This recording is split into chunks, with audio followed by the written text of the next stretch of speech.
Hey there Retro Games fans, this is Andy C from Piece of 8-Bit. Welcome to this week's video where we will be asking the question that literally nobody's asked, which is, what is the best futuristic racer on the Nintendo 64?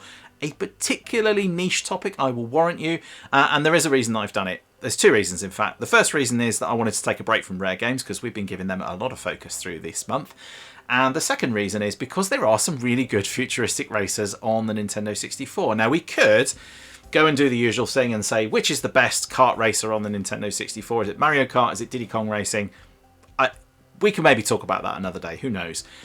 I wanted to have a look at the futuristic racers because there are some really good futuristic racers. So we'll talk through what I think are the three most important must-have technical, sci-fi, futuristic, must-have in your collection, must-play futuristic games, and I will also have a couple of honourable mentions as well, but there are some real crackers in here and some really good games which I will talk through, and at the end I'm going to put them in no particular order, and at the end I will talk about which I think is the best one and the one you must go and play on the Nintendo 64. And the reasons why. And you may disagree. This is an opinion piece, so please do let me have your thoughts. And if I've missed any of those kind of futuristic style races, please do let me know as well.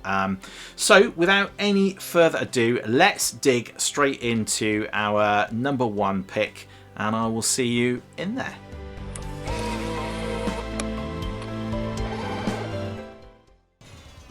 Right then, let's kick off with the fastest and probably the most ferocious racer on the N64, F-Zero X.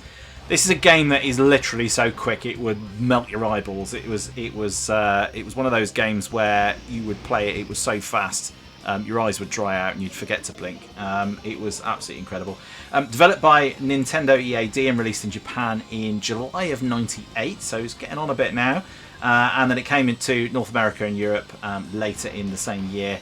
F-Zero X basically took everything that people loved about the Super Nintendo original and cranked it up to 11. You're not just racing a few ships, you've got 29 opponents simultaneously, all screaming across looping, twisting tracks at absolutely breakneck lightning speed, as you can see on here as well. So yeah, it was pretty impressive having 30. I don't recall any other game that had quite as many competitors in it as this one. Frame rate 60 frames per second, which in 1998 was absolutely unheard of, and this was a real technical marvel for the Nintendo 64. It really gave that sense of sheer velocity, and you had those razor tight controls, and it really ultimately made F-Zero X feel like nothing else really, apart from one that we will talk about a little bit later. It got rave reviews. Critics absolutely loved it. IGN, for instance, gave it a 9 out of 10. GameSpot 8.6, and it currently sits at around 8.9. Sorry, 8.9, 89, about 89% on Metacritic. Reviewers just loved that blistering performance and the skill-based gameplay. It is quite tough. You know, you can crash off the side a few too many times and you will blow up. So that was really good. It sold 1.2 million copies worldwide. Which is a solid hit for what is essentially a really kind of hardcore racer.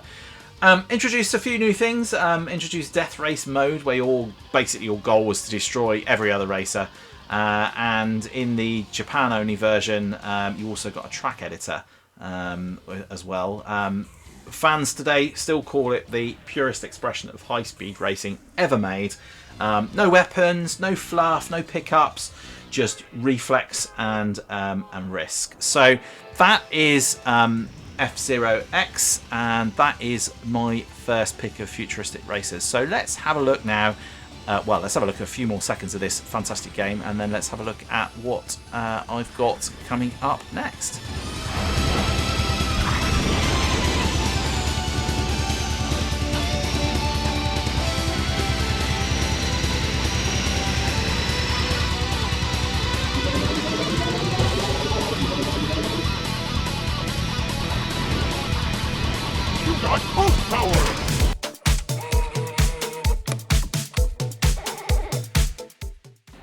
So then, be honest with me, when you think about the Phantom Menace, what is the one thing that you think of? What is the one thing that makes you actually love Phantom Menace?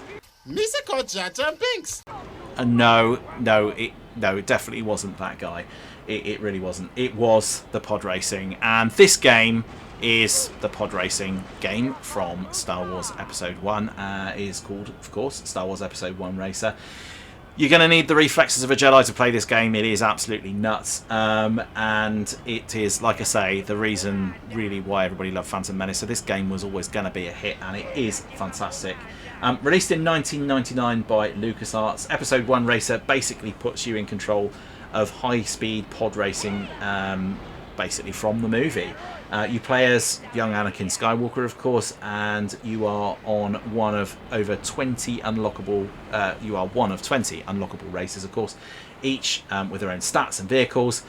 Tracks were on 8 different planets, and you had desert dunes on Tatooine, icy circuits, which you're seeing on the screen at the moment, volcanic canyons, all rendered with the high kind of scale that few other N64 games could really touch. It did make good use of the expansion pack.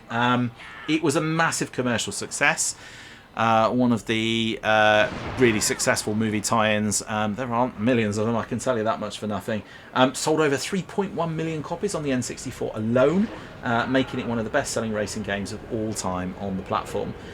Critics really liked its sound design, its sense of speed, cinematic presentation, which is just absolutely fantastic, and it was given an 8.6 by IGN, and even casual players got hooked on the upgrade system that let you kind of tune your pods, fiddle about with the machine, all that kind of thing, and I really enjoyed that aspect of it, that is for sure.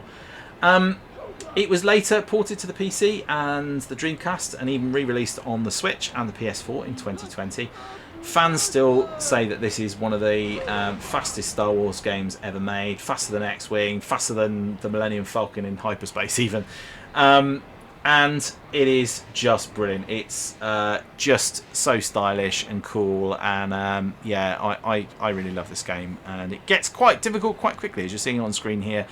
Won the first couple of races by a country mile, and yeah, I think I came in 11th by the time I finished this one on here. So let's have a look at this for a few more seconds, and then let's talk about my third and final pick for my futuristic racers.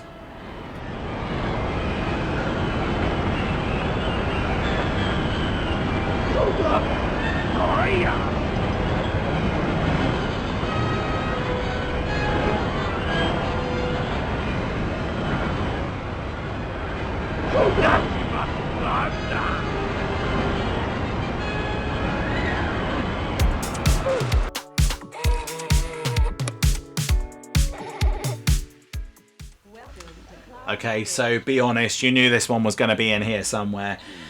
Stylish, slick, and absolutely lethal. This is WipEout 64, which brought Futuristic Racing's coolest franchise from the PlayStation over onto the Nintendo platform, and somehow it made it even better.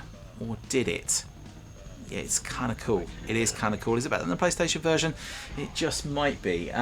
Developed by Psygnosis, of course, a studio later acquired by Sony.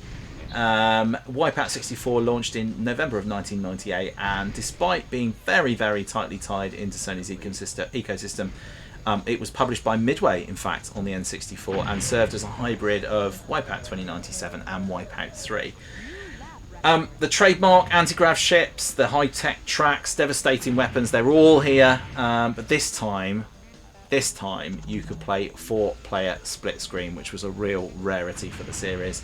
I love WipEout, as you probably heard me talk about before. I do really love it.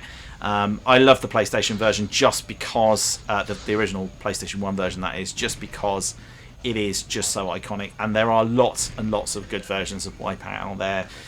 On PlayStation 2, on I think there was PS3, I've played it in VR, I've played it on the PSP, but this is a really, really good entry in the WipEout series. Critics agreed. They hailed it as one of the smoothest and best looking races on the Nintendo 64, so it kind of, they liked the fact that it balanced that style and substance. IGN then gave it a score of 8.5, GameSpot 8.3.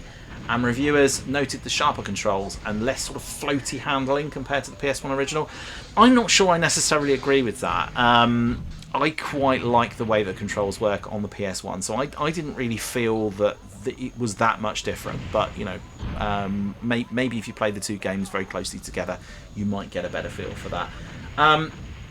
It was not the blockbuster I think that Psygnosis had hoped for. It actually only sold over 400,000 units, which is quite surprising actually for something that is just so well known.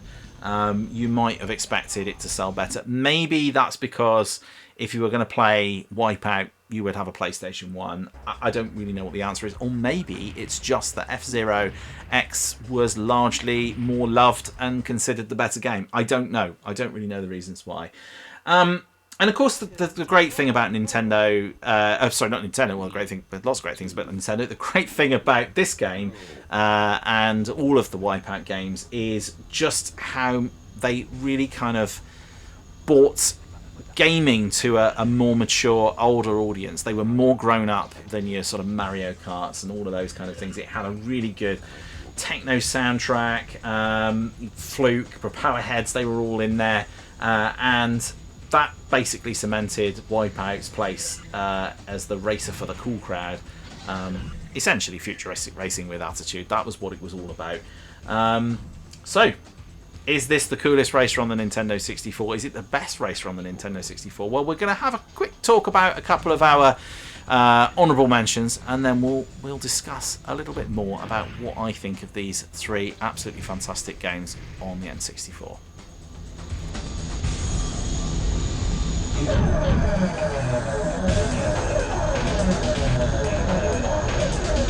New lap record.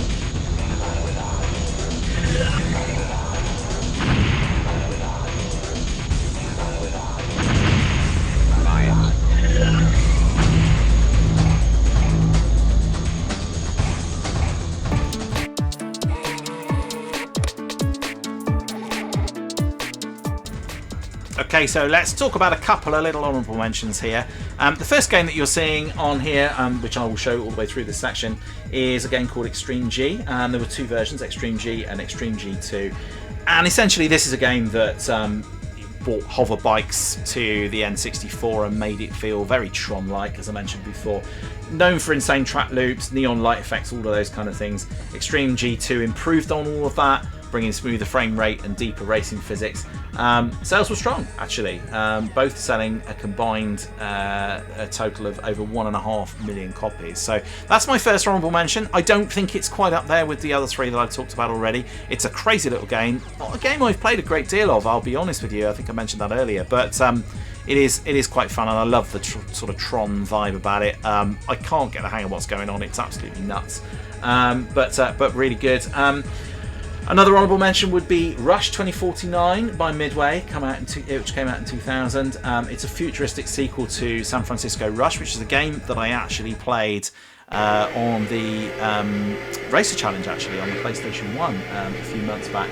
But it adds sort of car wings and stunt tracks and all those kind of things. Arcade routes, make it pure fun rather than simulation. And it was quite late in the N64's life, but it was kind of loved for its multiplayer and crazy vertical tracks. So that's Rush 2049 by Midway, which came out in 2000. And then my final one is a game that very few people have heard about, which is a game called Aero Gauge, which is not a game I was even aware of until I did my research and looked up futuristic races on the N64. I spotted this game, quite a sweet little thing. Ambitious flying racer game, essentially. No wheels, all air. Created by ASCII Entertainment in 1998. It was a cool idea. But frame rate was absolutely shocking, and the twitchy handling basically made it nothing more than a bit of a cult curiosity, which is a bit of a shame, really. So there you go. Those are my three honourable mentions: Extreme G and Extreme G2, Rush 2049, and Aero Gauge. So let's go back and talk about the three games that I think are the best, and I'll tell you which I think is my absolute, well, it's not what I think is my favourite, what my favourite is, what I think is probably the best, and please do let me have your comments on that as we go through it.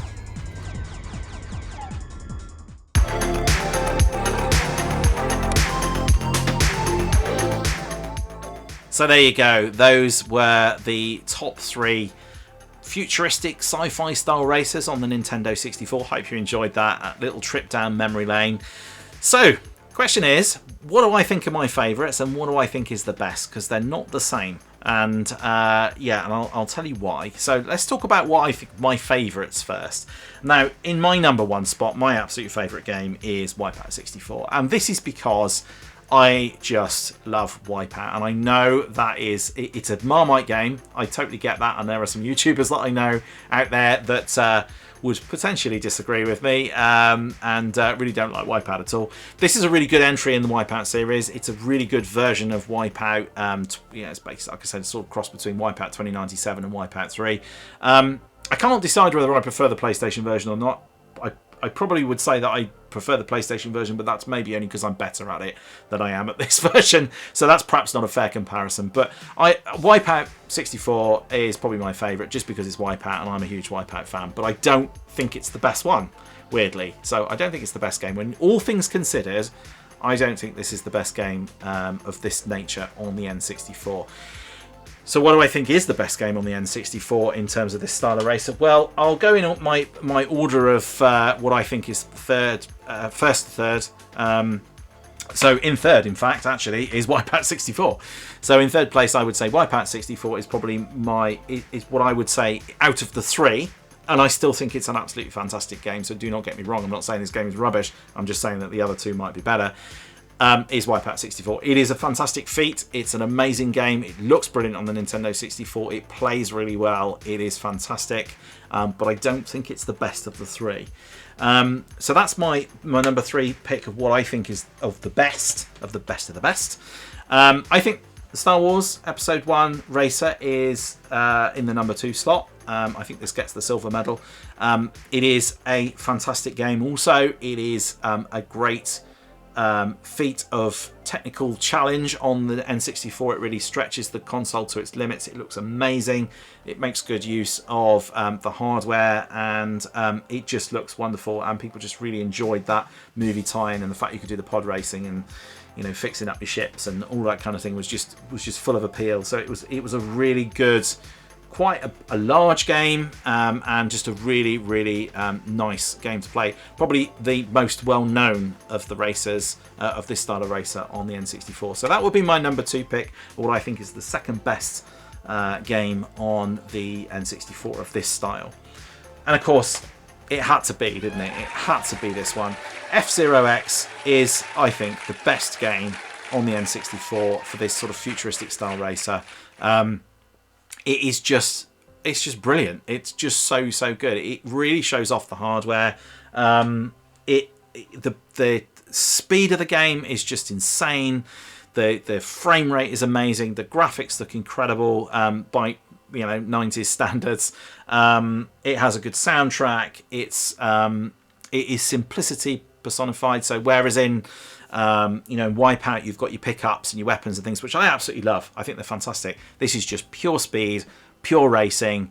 You've got those 30 competitors in there again, which is amazing. So for a game of its age and a system of its age, it was a real technical marvel. So you just can't compare this really to anything else. I think this is absolutely deserving of the top spot.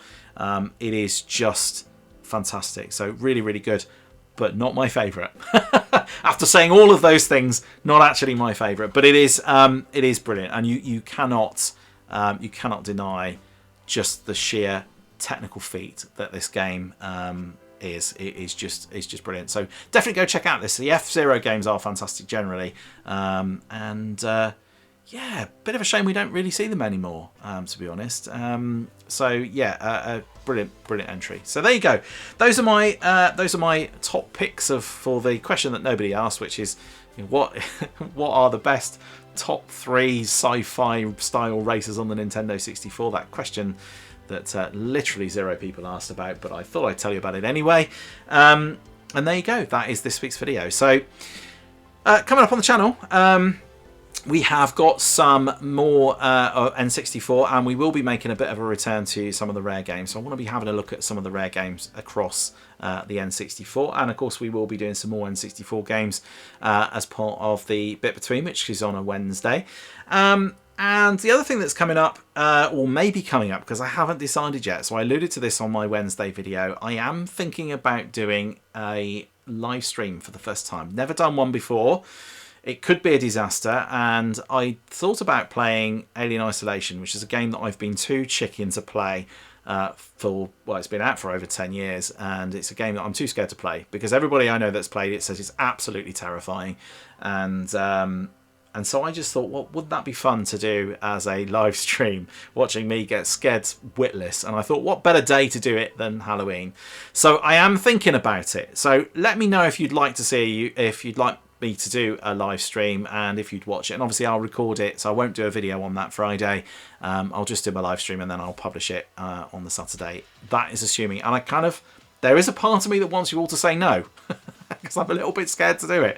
But, you know, not just for the technical reasons, but also because it's Alien Isolation and it terrifies me. Now, I have played it a little bit because I thought I need to get into it. Just if I'm going to do it, I need to have a bit of a play. I need to make sure I can get it working, and I need to have a bit of a play to get into it, because it's like any Alien film. It takes a little bit of a while to get into the action. So I've played a little bit of it. I've seen my first Alien. It was already scary, and it was only in it for about 2 seconds. So I'm probably just going to continue from that point onwards. But yeah, do let me know whether you think that would be something that you'd be keen to watch, and I will think about it. But no promises, people, no promises. So that is it. That's all coming up, maybe. If you enjoy these videos, please do hit that like and subscribe button so you don't miss any content. And obviously also supports me as well. You know, it's great. It gives me a real sense of, gives me a warm fuzzy feeling to know that actually somebody is interested in what I'm publishing for the channel. So please do hit that like and subscribe button. Other than that, I'll probably just leave it for this week. So please do all take care of yourselves. I'll see you around. See you in the next one. And yeah, bye for now.